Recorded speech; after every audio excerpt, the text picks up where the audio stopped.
This is a post-Christian podcast.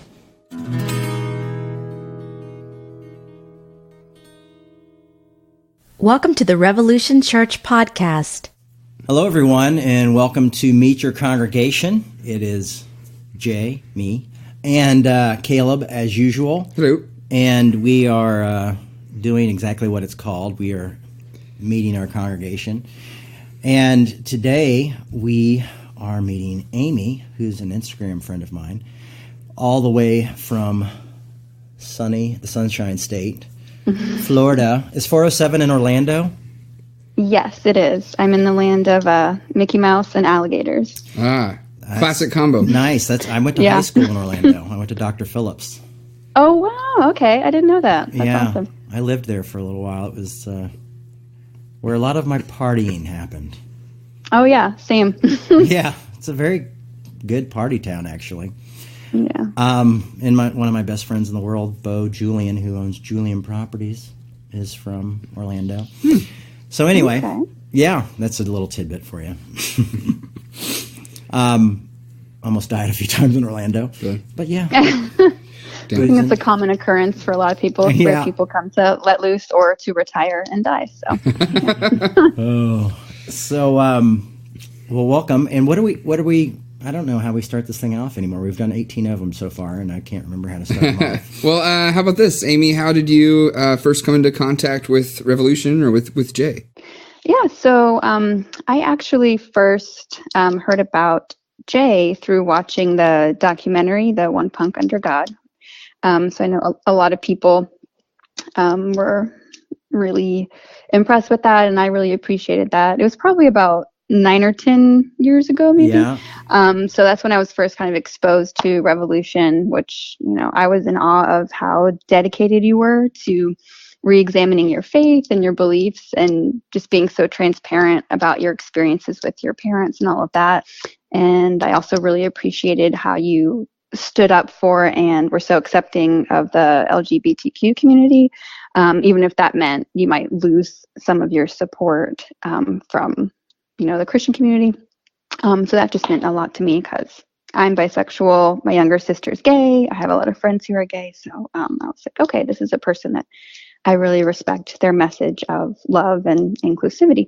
And yeah, a few years after that, I read your book. It's called Fall to Grace. Yeah, that was the second one.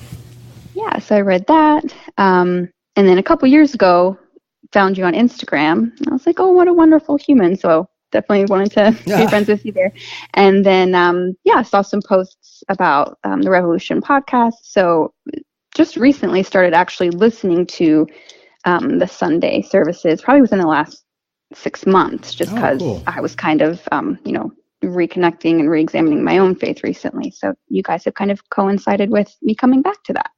Cool. What was your faith history, your upbringing like? Yeah, so I grew up in a Christian family, kind of non-denominational. Okay. My dad's definitely more strict in his beliefs, kind of set in his ways. He really prioritizes going to church regularly, reading the Bible every day, whereas my mom is, more flexible and kind of open-minded in her faith. She's like the living example of, the fruits of the Spirit, kindness and gentleness and all of that. But they divorced when I was 4. So the older I got, the less we went to church. It was mainly just something I did in my childhood with my sisters. And then by middle school, we weren't going at all. To be honest, I was kind of glad because I was always a little afraid of God. I interpreted the Bible as like a list of rules that you have to follow. And if you mess up or do anything wrong, you're going to be punished or, bad things will happen, burning in hell for eternity, all that fun stuff. Stuff. So that was terrifying, even especially as a child. So it just felt very rigid and closed-minded, and it was very fear-based. So that kind of pushed me away from the Bible a bit. And so to this day, I've actually never really read the Bible, but, and in my teenage years, I definitely partied a lot and was kind of a wild child and was just really self-medicating and dealing with like some clinical depression and self-harming, but was able to get through that. So how I came back to Christianity and spirituality in general was through other people's thoughts and interpretations of the Bible to kind of have like a buffer there. It made it seem less intimidating. So I started reading a lot of Christian books in my early 20s. I worked at Barnes & Noble as a barista for 12 years. Oh, wow. So on my lunch breaks, I would kind of go and wander around the store and look at all the books. And I found, Donald Miller, Rob Bell, Shane Claiborne, and was really drawn to all of those, and eventually came across your books. And I was just on a search to learn more about Jesus specifically, because that was the part of the Bible that did make sense to me. Was the message of love and kindness, loving people without an agenda, and that we should take care of each other, because that makes sense to me too, is just wanting to live my life that way, not so I can earn brownie points with God or not to convert anyone or anything like that, but because that's been the resounding truth of my life, is that we're here to help each other and experience love, which is experiencing God. So that's always continually drawn me back to the message of Jesus. Very cool. When you started coming across some of those, I guess, more maybe progressive Christian thinkers, was that just was it your upbringing? Is that what kind of sparked that curiosity and kind of pulled you towards wanting to investigate that a little bit more, or was it just like a general curiosity? I guess what I'm asking is, do you think you would have been just as drawn to those thinkers specifically without having been raised in the church? I think part of the influence, to be honest, was that at the time I was volunteering with a group called Food Not Bombs. I don't know if you guys are familiar. Totally. Yeah, so it's a bunch of really awesome, like, vegan crust punk kids that I met. Actually, one of them worked at Barnes & Noble with me. His name's Ryan, and he told me about their sharings that they did, where they would share vegan food with the homeless. And I never really spent time with people who were, just so open-minded and kind of challenged the way things have always been in society and all of that. So being around them and just seeing how open-minded and accepting they were of people, I guess it just kind of put me in a place where I was drawn to authors that would say, things don't always have to be the way that they've always been, or you don't have to just believe something at face value, or, especially with helping, the homeless. Like, to me, that's something that I feel Jesus would have done. Like, oh, don't just, put food on their plate or give a donation, but actually sit down, have a conversation with them, get to know them, make them feel human. So I think since that was happening simultaneously as me kind of searching for those books and being drawn to authors like that, it kind of put me in a mindset of just, I don't know, wanting to explore that more. That's great. And you do, I think you mentioned you do work with or you volunteer at equine therapy. I do, yeah. Cool. So what's that like? It's interesting. Well, I usually do that Sundays, so I'm not actually there when the clients or the students are there. It's just me and the other volunteers and the horses. But yeah, what that organization does is they help children and adults with different disabilities, and they offer therapy services, not just like physical therapy, because riding the horses can help them with whatever they're dealing with, whether it's like cerebral palsy or maybe they were in an accident, but they also help people on an emotional level, because animals can be really therapeutic. So they have veterans that will come there struggling with PTSD, or, children that are going there that are having some emotional struggles. And that's just what they do, is they work with the horses to help people heal from different things. So yeah, volunteering is just something that's always been important to me. Next month, I'm actually going to start volunteering with the Victim Service Center, and they help the victims of sexual assault and violence. So, wow, that's really heavy stuff, actually. It is. It's not the easiest mood boosting type thing, but I think it's important. If I have the time and I have the desire, I think that why not help people feel safe as much as you can. I don't know. Yeah, I think it's really great to see people who, in Christianese, I guess, in church terms, are living a very Christ-like life, and I'm saying that kind of in air quotes. Yeah. But when they do that without being motivated, like you said, of eternal damnation, but by internal damnation, or doing it because they feel like, like you said earlier, getting brownie points or something like that is their motivation. I think that's really great. Was it Caputo that said when Mother Teresa's moment of doubt was when she was the closest to the kingdom of God, because she wasn't doing it for an eternal reward. Right. But it was just, she still just was like, this is what I'm supposed to do. Yeah. And that's when we get closest to the kingdom of God, when it's not about, not about the payoff at the end. Yeah. Exactly. No, I totally agree. What, just out of curiosity, what Rob Bell book did you read? Do you remember? Oh God. Was it Velvet Elvis, it was Velvet Elvis. Yeah. I have that sitting on my shelf, but I also have my other favorite by him is What We Talk About When We Talk About God. Oh yeah. That's a really good one. And he's done a few like speaking tours as well, one with Pete Holmes and then one on his own most recently. But yeah, Velvet Elvis stuck to me right in. I was like, okay, this makes sense. So yeah, that was a good one for me too. And then the other guy you mentioned, did he write something like jazz? Oh, Donald Miller, yeah, Blue Like Jazz. That's where he came up with the apology sticker.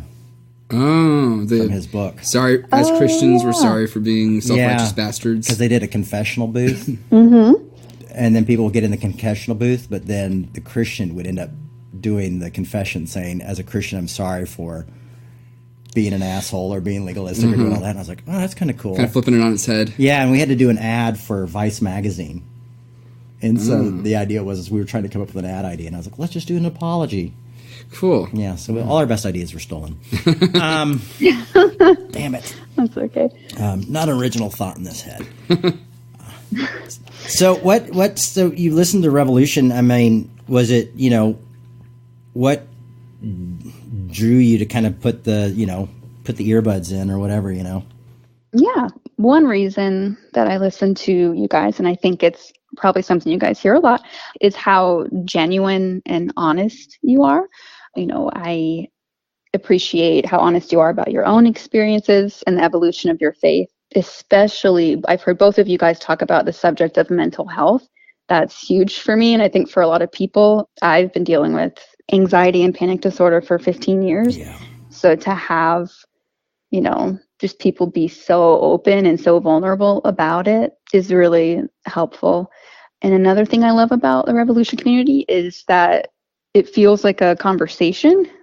And by that, I mean, when I'm listening online, the Sunday services, it doesn't feel like a lecture. It's not a person of power telling everyone in the church the things that they're doing wrong or claiming to have all of the answers. Instead, you guys, you're humble and you're warm and you're open-minded and welcoming. And you support people when they have questions about their faith too. That doesn't always happen in the Christian community, letting people know it's okay to have questions or feel confused about God.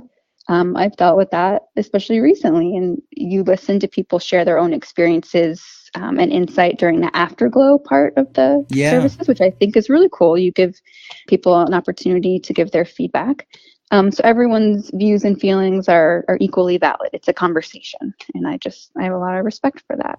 Wow, that's really nice to hear. That's good to hear, yeah. I mean, we're trying to now incorporate that online. We did a couple live. Yeah, I watched one today. Instagram. Oh yeah, I saw your name pop up there. Oh, yeah. You were watching. Huh? Yeah. So yeah, we're trying that too, and that's weird and fun and unusual. We're still working the kinks out. Yeah. I got to figure out some of the technological quirks around doing that, but I think it's a step in the right direction. And the thing is too, is because it's like it's easier to like embrace those questions when you're not, when you yourself. Me, myself, I guess, and I know Caleb has questions, we have doubts as well, so it's not like it's great to be able to be up there and not be the answer person. I feel like there was a time in my life where I felt like I had to have the answers, like the church was a place for answers, and now I've just realized that it's more of a place for questions, and a place where you bring your doubt in, and I'm just not there to believe on behalf of anybody because I can barely do that on my own. Yeah. Mm-hmm. Yeah. So. Yeah, and again, that's something that I've never really experienced. Even when I was younger and went to church or any of the Christian circles I might have like attempted to mingle in growing up. Like you don't question God. You don't have doubt. That's not okay. You're just supposed to kind of blindly believe it instead of working through it or appreciating the fact that sometimes not knowing something can be a good thing. Right. Well, and I think they're just all afraid to admit that they don't know anything. Yeah, right. You know, and that's the thing. Because I think a lot of those pastors, if they were honest, would be able to. Not that I'm saying they're not honest, but if they didn't follow in such a tradition, they would be able to be more clear about their own doubts. I think for me, hearing people like Rob Bell and Pete Rollins and Brennan Manning and Brian McLaren and John Caputo, hearing their doubts and their questions and their, discourse with Scripture really just kind of freed me up to bring that out. Yeah. A lot of what we emulate, I think, is what we find attractive in speakers and thinkers like that, Yeah. So try to strip them down and just bring it face to face. And also share experiences as human beings. I mean, we're all going through this, life experience of humanity, and it's dirty and messy, broken. Yeah, and where does religion, where does faith fit into all that? No. I don't know. I don't know either. I was hoping you were going to tell me, Jay. Did you? Well, Amy was going to tell us. Oh, yeah, Amy, where's that fit in? Oh, I mean, I have thoughts. I can share. I mean, I don't have the answers, but I mean, I wrestle with that a lot too. If you kind of want my please, yeah. Okay. I mean, I think it's kind of like a parallel. I mean, I know that you've talked a lot about how the past year of your life has been really difficult, and for the past year and a half of my life, it's been probably one of the toughest and darkest times when it comes to my mental health with anxiety and all of that. And it was kind of sparked by just being blindsided by something in my personal life, and just really broke me and made me question a lot of things, including my spirituality. I think that happens a lot when you're just kind of shattered and trying to put yourself back together. You just kind of question things, and maybe you want to put yourself back together a little differently. But I guess I always had the idea in the past that belief in God or having a relationship with God would make someone exempt from pain and suffering. That if you're saved, if you relinquish control of your life to God, then everything will go well. And I found, that's not true. And so I thought I must be doing something wrong, or maybe I'm being punished. If something really bad would happen to me or a loved one or, anyone in the world, I would think, where is God? How can I trust or believe in God if people are suffering?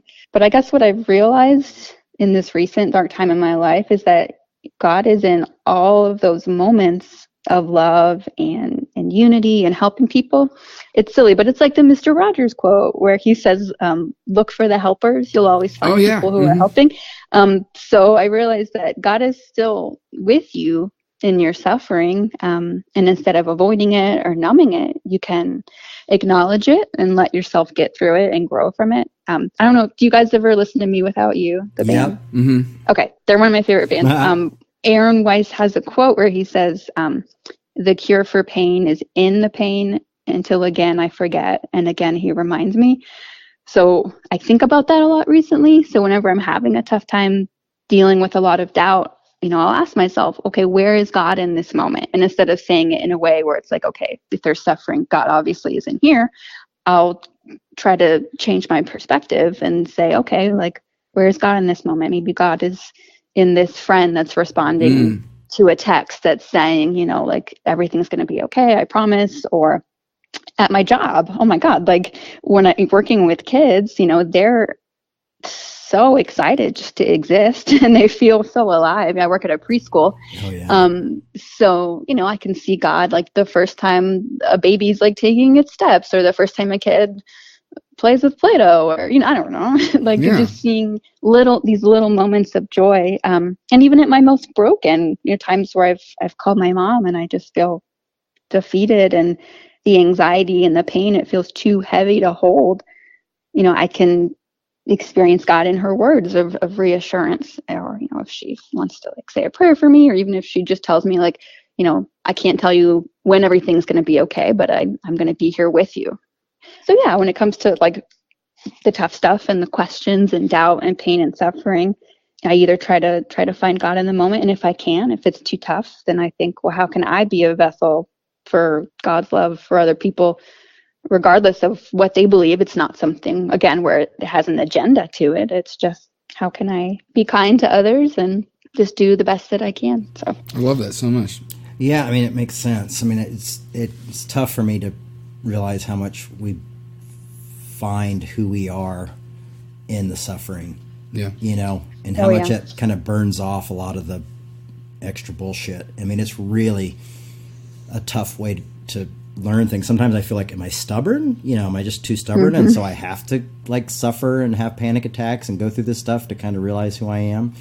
But I think it's, I've read enough quotes on Instagram to know that it's kind of a general thing, is that you do learn in the midst of suffering. Yeah. Yeah. And that's interesting what you're talking about just a little while ago there, Amy. It's almost sounded to me like you're describing how the modern church sometimes almost preaches like a mental health prosperity gospel. We hear the term prosperity gospel and we think of like, oh, if you have Christ in your heart and you're doing the right thing and walking with him, then, you'll be set for life financially and you'll have all these blessings and stuff. I think maybe there's a parallel of that message being taught in a lot of churches about mental health, like even to the extreme degree of people talking about like demonic possession and stuff and being like, oh, well, you're just sad or you're just depressed or you're just anxious because you're possessed, or even on a lesser scale, because your walk isn't right with the Lord, kind of thing. And I've had people tell me that. I've had people tell my family members that. And that's one of the things that pisses me off the very most. It's like, shut the fuck up right now. Like, you don't know what you don't know what you're talking about. Like, oh, we're going to lay hands on you and get rid of the demon of your mental illness. It's like, no, get out of here. And it goes even to the extreme degree of, like I was saying with demonic possession and stuff. I've had a family member be told by, I'm going to call him out, International House of Prayer, that he needs to stop taking his lithium for his type 1 bipolar. Like to get off of his. Oh no! Yeah, and nothing has made me angrier. That is I think that is a toxic message. Even if it is well intended, it's just stupid. Yeah, it enrages me. But anyway. Yeah, I mean there is this kind of. Sorry, I was getting a little worked up there. The selling of satisfaction, like God's going to satisfy you. Yeah, and it seems like that's to me the opposite. Once I realize what grace is and I want to give it to other people, it's not like, oh, this isn't satisfying me. This is making life even tougher because now I'm loving people who don't necessarily love me or necessarily in the world's ideal of deserve a love. Yeah. I'm going to choose to love anyway. And so it's not this like, it's not like to say that that's happiness is bullshit. I mean, Corinthians 13, everybody's like, oh, it's love. It's so wonderful. I'm like, do you understand what it's saying? It's saying you don't give up. You endure. Enduring is not an easy thing to do. Yeah, if it was all fluffy and easy, there'd be nothing to endure. Yeah, nothing. Yeah, right. No, absolutely. I have that tattooed on me actually. 1 Corinthians 13:13. Oh yeah. Yeah, but I feel the same way. Like now that I don't have that kind of false belief that I get a free pass. Well, I'm a Christian, so now like everything's going to be easy and everything's going to be good. Like you guys are saying, you really learn so much in the suffering. It doesn't make it easier knowing that, while I'm struggling, oh, well, I'm going to look back on this and be so much stronger.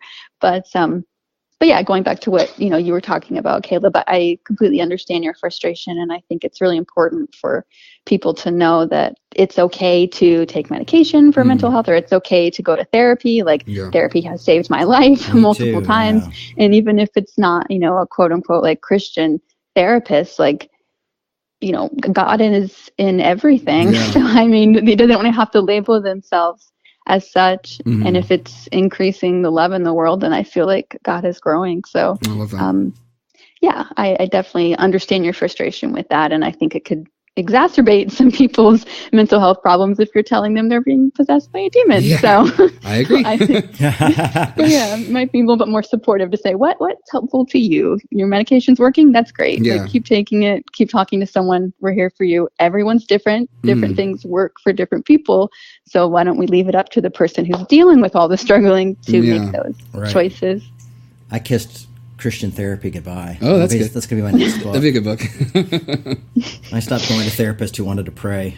I was like, okay, this is over. I need to go to somebody who can give me meds or tell me how to deal with this problem. I have had 2 really good Christian therapists when I was younger.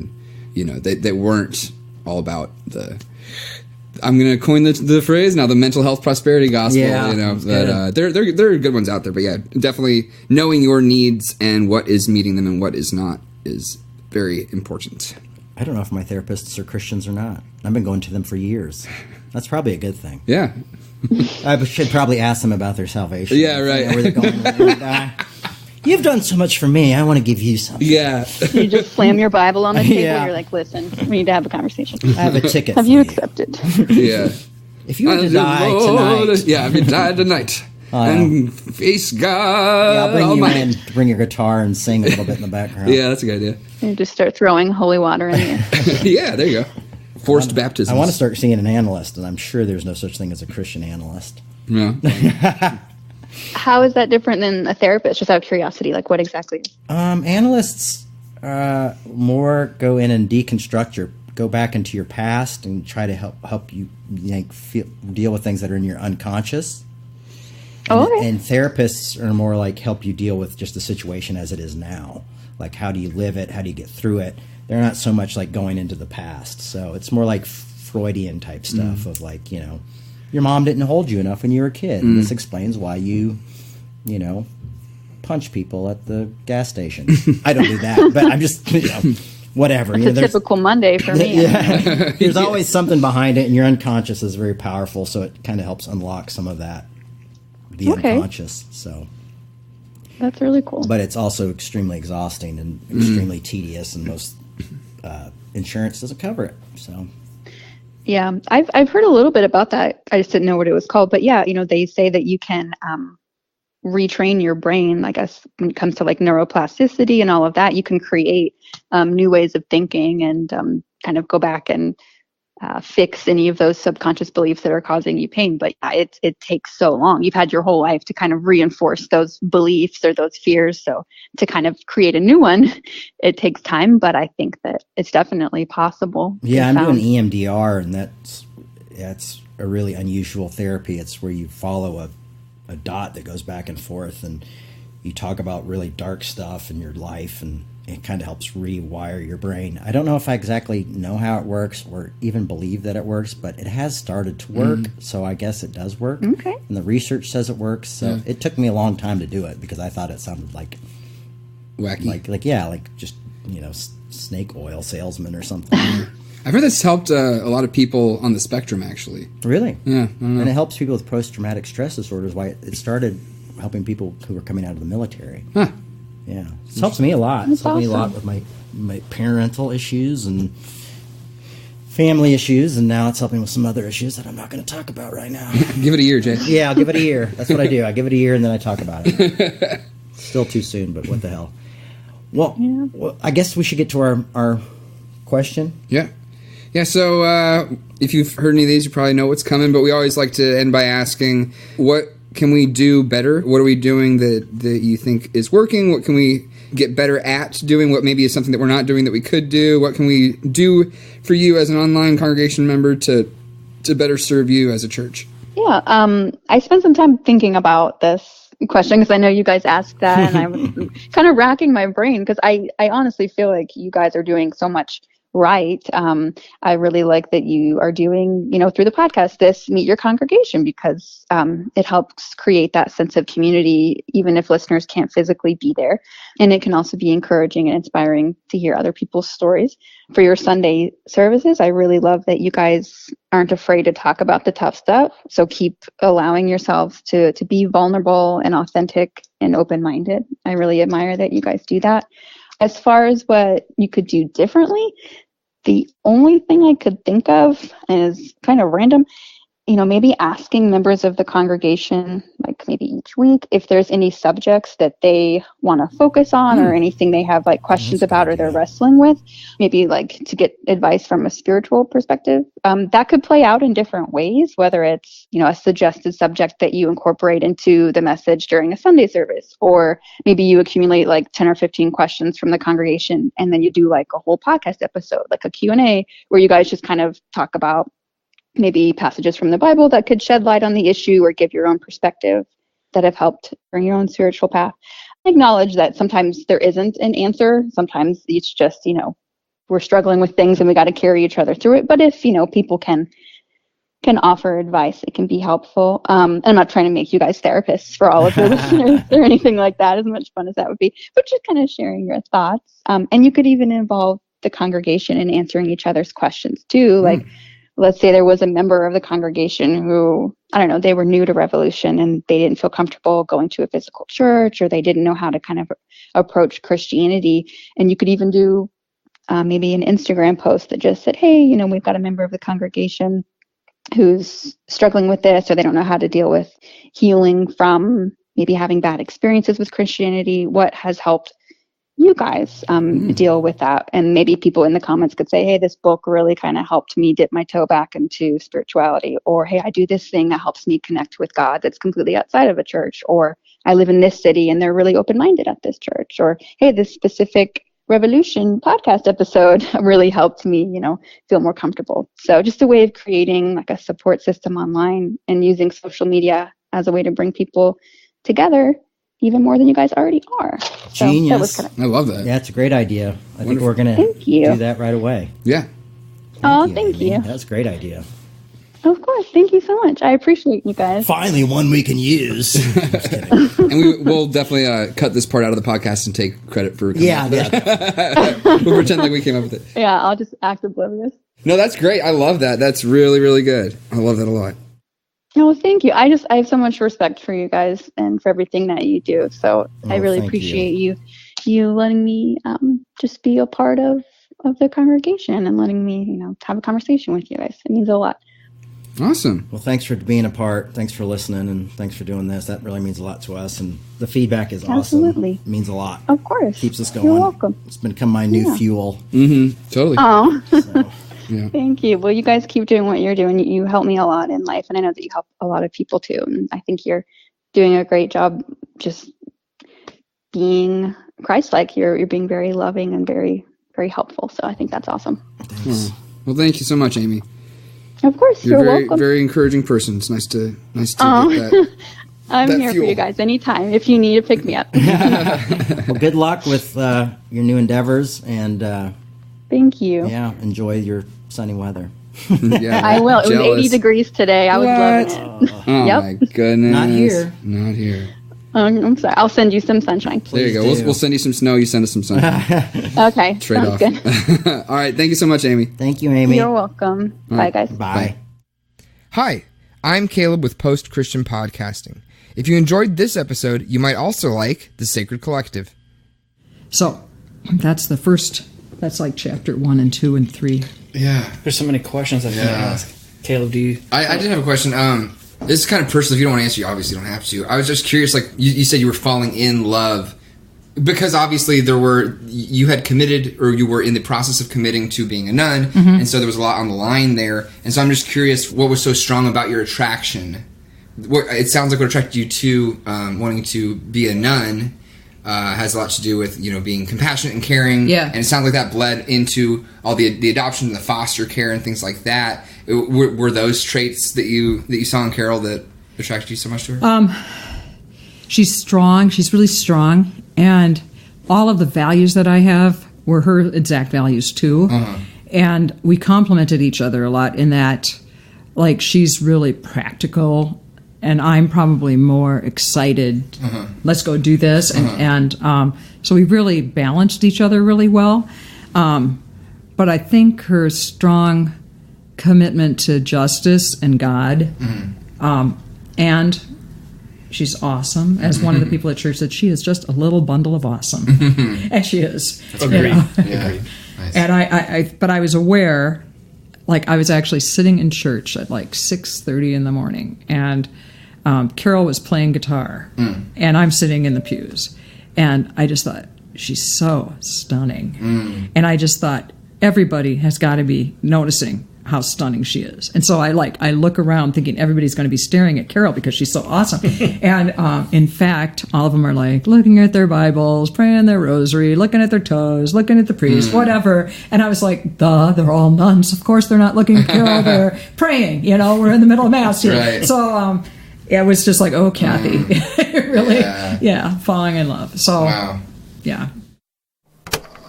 That was a Post Christian podcast.